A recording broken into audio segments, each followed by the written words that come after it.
The story begins at a night party where a group of friends is talking about an app. This app claims to tell exactly how much time the downloader has left to live. For fun, they decide to try it out. Whoever gets the shortest time will have to drink the rest of the alcohol.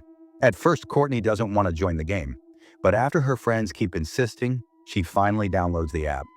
Jordan has several years left, Amy also has a few years, and the guy next to her has a decent amount of time too. But when Courtney checks her screen, she's shocked.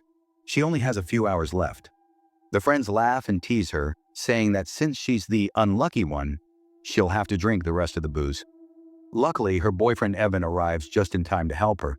While heading back, Courtney, still shaken, warns Evan not to drive after drinking. Evan laughs it off, saying it's just a silly joke app, and ignores her concern, then drives away. Courtney decides to walk home. Suddenly, her phone buzzes. A message says she's broken one of the app's rules. She looks again and sees she only has a few minutes left, and someone seems to be following her. Courtney feels an eerie presence behind her. When she turns around, no one's there, but she spots a shadow near a trash bin. On the other side of the street, someone seems to be watching her. She turns again. Nothing. Then her phone rings once more. Her countdown is almost over. Terrified, Courtney runs home, slams the door, and checks the trash bin. Nothing. The phone buzzes again.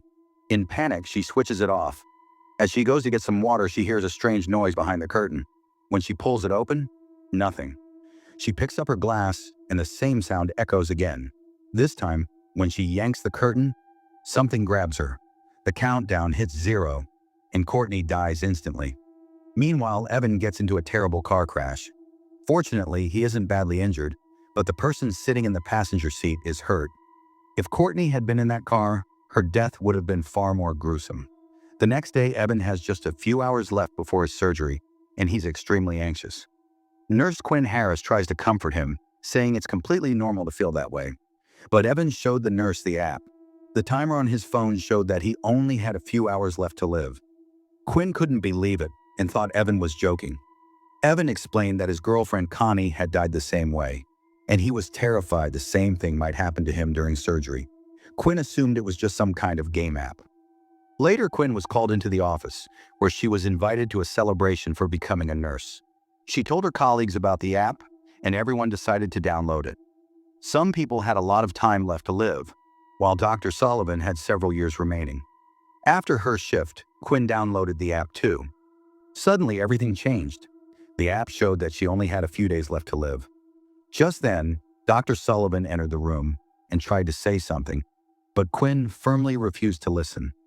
Later, she went home to grab some documents. Her younger sister, Jordan Harris, showed up, and the two got into an argument. Things between them haven't been great lately. Jordan told Quinn not to worry so much. Right then, their father arrived and was thrilled to see Quinn. He even made plans to visit their mother's grave on Saturday. Meanwhile, at the hospital, Evan's timer showed that he had only a few minutes left. His anxiety grew worse. As he walked down the corridor, his phone buzzed with a notification saying he had broken the app's terms. Suddenly, he saw a dark shadow in the mirror. When he turned around, it was gone. Terrified, he backed up near the stairs. Then there was a loud knock on the door, and the lights went out. His phone buzzed again, showing only a few seconds remaining. He tried to leave, but the door wouldn't open. Then he heard a noise behind him. He turned on his phone's flashlight and saw his girlfriend standing right in front of him. As soon as the countdown ended, Evan died. The next day, Quinn learned that something had happened to Evan. She remembered him mentioning the app and realized that if it was true, she could die in just 2 days. Wanting to know the truth, Quinn took Evan's phone, but it was locked with a password. She went to the morgue and saw his body. She tried unlocking the phone using his fingerprint, but it didn't work. Finally, she used his face to open it by lifting his eyelids and unlocking it with Face ID. The timer on Queen's phone had just hit 0, which made her even more terrified. Looking at the timer, she noticed it was Saturday, so she called her dad and said she couldn't visit the grave because she had work. Her father understood and told her that work was important. Just then, her phone rang again. It showed that she had broken the app's rules. Queen didn't understand what that meant, so she ignored it. Later, Dr. Sullivan called Queen into his office. Seeing that she looked upset, he took advantage of the situation and behaved inappropriately. Scared, Queen ran away and was about to tell her colleague, but the doctor had already called her colleague in. Meanwhile, the app showed another warning. That night, Quinn tried to delete the app, but it wouldn't uninstall. When she searched online, she discovered that people had died because of this app, like Courtney at the beginning of the video. Most people thought those stories were fake, but some death reports turned out to be true. As Queen was about to shut down her computer, she suddenly saw Evan, who was supposed to be dead, standing in front of her. She screamed and turned on the light, but there was nothing there. Panicked, she ran out of the room. Then her phone rang again. The Queen picked it up and threw it across the room, stomping on it several times. Finally, she left the house, but the timer still didn't stop. She spent the whole night in her car. The next day, her little sister came over because their father was traveling away. There was no one to look after Jordan.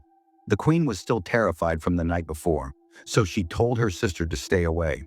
She thought she could escape the app by getting a new phone and a new number. When she finally got the new phone, she saw that the app wasn't there. She breathed a sigh of relief until she turned around and heard the phone ring again. To her horror, the same app had already installed itself on the new phone. Furious, Queen went back to the phone store, but they told her the app couldn't be removed. She walked out of the store with the phone in her hand and immediately ran into more trouble. While reversing her car, she almost hit someone. Looking into the rearview camera, she saw a dark shadow, but when she turned around, nothing was there. Terrified, she stepped out of the car.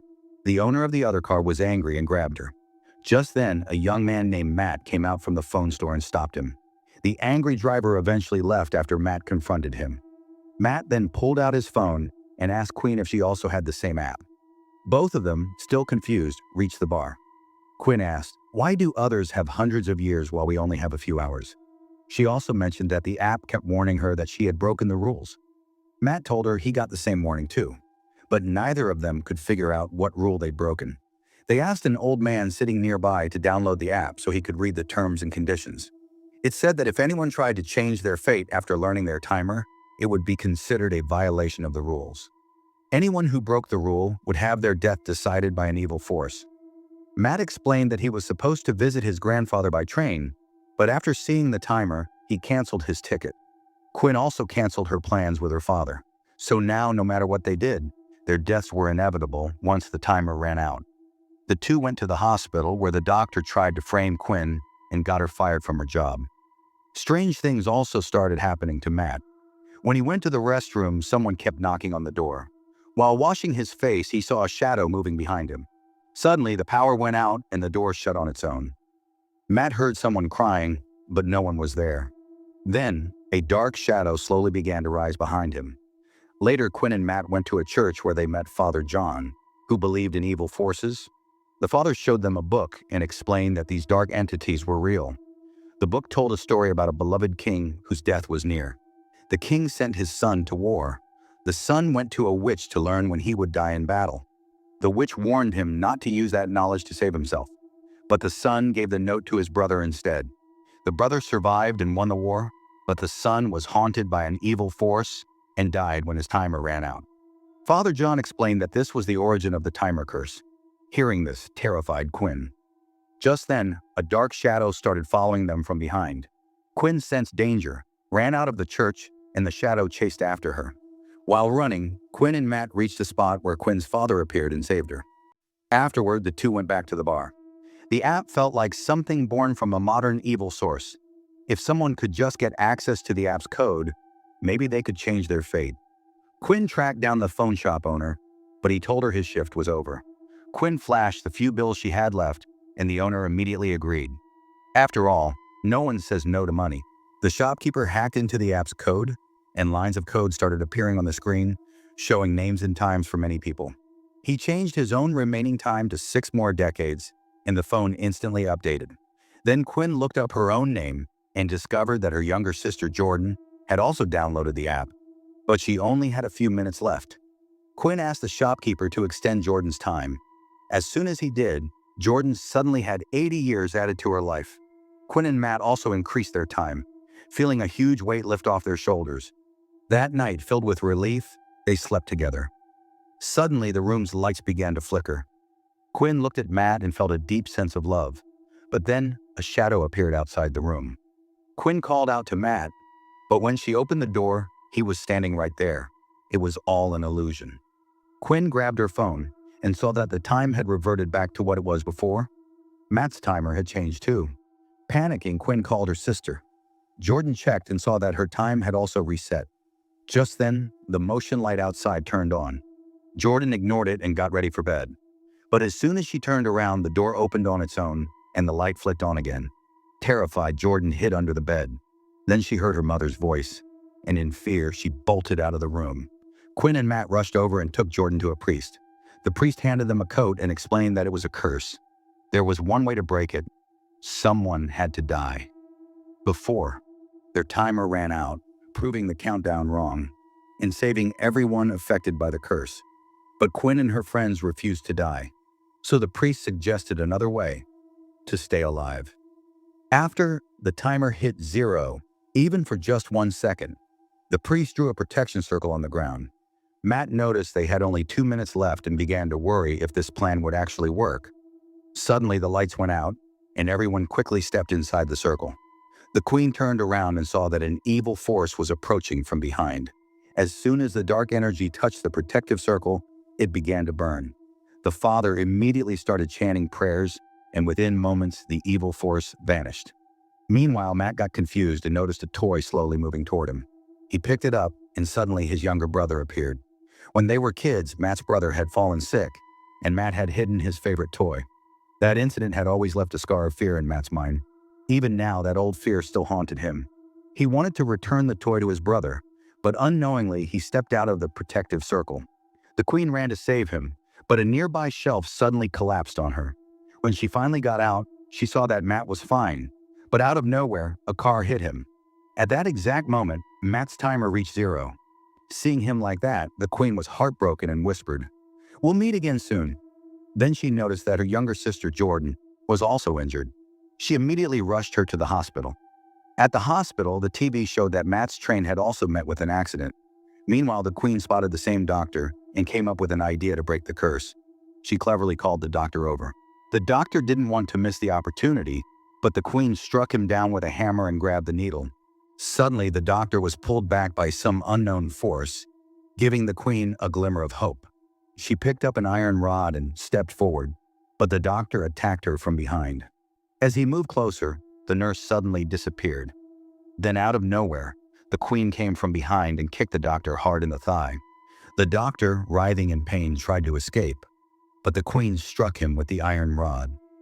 Just as she was about to inject the needle, the unknown force pushed her away. The doctor took the chance to flee. Meanwhile, Jordan got trapped in a room. A dark shadow passed through the doorway, and she crouched down in fear. Her phone rang. Only a few seconds were left. Suddenly, a wardrobe creaked open on its own. Jordan took a flashlight and walked toward it. The evil force grabbed her. At that moment, the Queen appeared and risked her life, threatening the dark force to let Jordan go. Just as Quinn was about to inject the needle, her mother appeared in front of her. But Quinn immediately realized that her mother wasn't real. Showing courage, she injected the needle into herself. Quinn collapsed to the ground, and the evil force began to release Jordan. As soon as the dark power vanished, Quinn fell beside Jordan. Jordan noticed that Quinn didn't have the medicine vial with her. It had fallen from her hand. Jordan quickly picked it up and injected Quinn with the medicine. Miraculously, Quinn came back to life. The two sisters hugged each other tightly, and the timer stopped permanently. In the end, both sisters, along with their father, overcame their mother's dark power. Jordan later saw in the news that several of the doctor's colleagues had confirmed his unethical actions, and he was finally sent to prison. Just then, Quinn's phone rang again. She looked at it and saw that the app had been updated to version 2.0. Clearly, the director had left a little Easter egg, and that's how the entire story came to an end. So let me know your thoughts. Also subscribe to this channel for more stories like this.